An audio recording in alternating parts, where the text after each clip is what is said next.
Hey guys, in this video, I'll show you how to set up Verizon Wi-Fi Extender E3200. Alright, let's begin.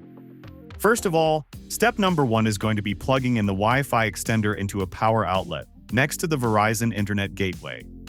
Then you need to wait for a solid yellow light. Now as you can see, we need a wire to plug it in. So you need to connect to your power outlet. After that, press and hold the unified, also known as pair button on the Wi-Fi extender for 3 seconds.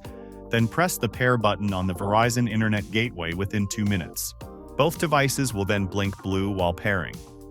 If there's an error during the pairing process, the status LED slowly flashes red for 2 minutes.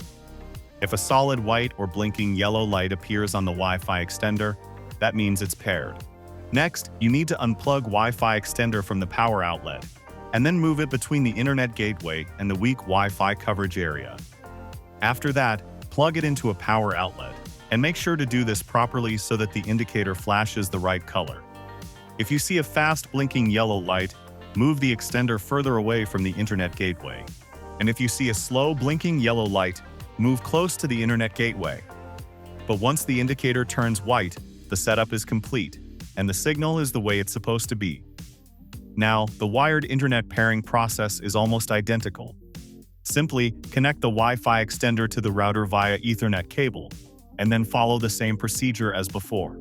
So that's basically how you can set up Verizon Wi-Fi Extender E3200. And that's it for this video. If you find this helpful, consider subscribing and giving this a big thumbs up. Thanks.